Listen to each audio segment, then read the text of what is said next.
horror became a taboo breaker of the explicit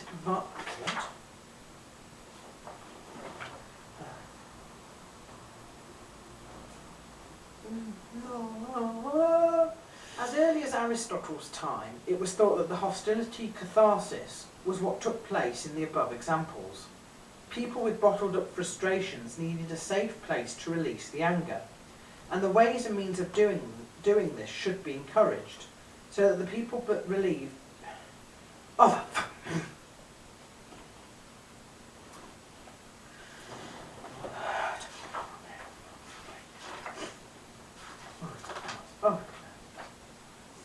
prolonged exposure to horror films, particularly from a young age, would suggest that there are forms of mental harm that these processes can have on us. For example, the mind that has the ability to enjoy fantasizing can also continue this process on its own in periods where we are no longer in need. What? At times like this I really need to take a break, but I won't. Video games. This need to push the boundary further for a bigger rush is more obvious in the addictive nature of violent video games. Manufacturers like Xbox, PS2, etc. deliberately promote the idea of fantasy through their adverts, the third place. It arouses the curiosity and announces itself as a method of escapism. This is still an area of contemporary research, with sociologists like Michael Atkinson at the forefront of the research. One writer on the subject admits, "I got addicted to Quake." He continues to say, "My violent urges were not quelled by playing it, they were encouraged." The hostility catharsis.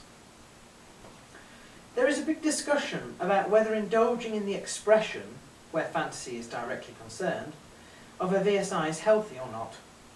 Whilst it has just been argued that the watcher begins with fantasy, if his rush is not attained through watching, it is not hard to imagine that crime-fueled behaviour may result if these fantasies were ever to be carried out. I revealed that a certain progression in the theme of cinematic horror might suggest that there is a need for the fantasy to become more graphic and more terrifying, more real perhaps. The argument is the idea that witnessing violence and mayhem might prompt a purgation of the onlooker's own violent inclinations. As early as Aristotle's time, it was thought that the hostility catharsis was what took place in the above examples. People with bottled up frustration needed a safe place to release the anger, and the ways and means of doing this should be encouraged, so that the people relieved the natural aggression, by our definition, gratified the VSI, and became calm and good-natured. Nonetheless, there are definite dangers with the fascination and possibility of carrying out the fantasies. The research into prolonged exposure to horror films, particularly from an early age, would suggest that there are forms of mental harm that these processes can have on us. For example, the mind that has the ability to enjoy fantasizing can also continue this process on its own, in periods where we no longer need the imagery it projects. Nightmares are the obvious symptom. The mind can exaggerate what we see on screen, making it even worse. The mind can change the endings to these popular films and draw you into a film where, during sleep, you tend to believe it's really happening. Over a long period of time, this can lead to paranoia and other nightmare-based disorders. In defence of the hostility catharsis, from the psychological point of view, is the frustration-aggression model. Much of the work developed by Dollard et al. And Miller were to refine what caused aggression. It was proposed that the existence of frustration always leads to some form of aggression, but this was modified later to the concept of a general drive, an aggressive drive. It was thought that the level of frustration grew until it needed to be displayed. Following this would be a cathartic release. Is it a case of frustration building up in our lives and then the need to escape this? that leads us to violent sport and the horror genre. This is thought possible by this model. Dembo noted that research found that frustrated children display primitive behaviour patterns. He called this the frustration regression model. Berkowitz went a stage further by inferring the existence of cues that pull aggression out of the organism. He went on to say guns not only permit violence, they can stimulate it as well. The finger pulls the trigger, but the trigger may also be pulling the finger. Yet if this is at all true, then surely by watching these films and sport, we could be conditioning ourselves to acting out what we see in reality.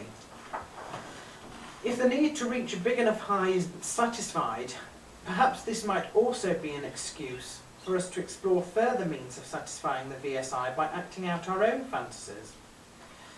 There is simply not enough data one way or the other. Stagner strongly believed the aggression could be honed into a habit. Add to this identity with a killer on the screen, and you could find yourself a very dangerous role model. The libertarians would have us believe if it is fantasy, it's fine, whereas the religious and moral would worry about the desensitisation and danger of violent fantasies acted out. So it appears that the sports entertainment industry, violent video games and the cinematic horror genre may have violence-promoting effects, but these are permitted by a society that for all other purposes suppresses violence. There are many possibilities that Part 1 and 2 have given us as to why the expressions could be cathartic and perfectly healthy. The VSI may allow escape from moral codes against violence linked to pro wrestling and violent video games. Escape from the scientific world of the Enlightenment philosophy because it doesn't allow for the mysterious that can lead to excitement. Or as Freud equally states, this escapism could be the defence mechanism for those suffering reality anxieties. In fantasy, we have not only a release, but control, and with that safety. It may be a way to escape Nietzsche's power discourse, or at least reverse channels of power we don't have control over.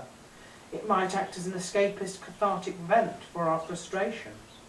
The overall conclusion is, we do not know. The evidence is thus truly conflicting. Aggression enhances or reduces subsequent aggression. Yet if it is a possibility that simulated violence might reduce real violence, surely it is a matter for society to deal with.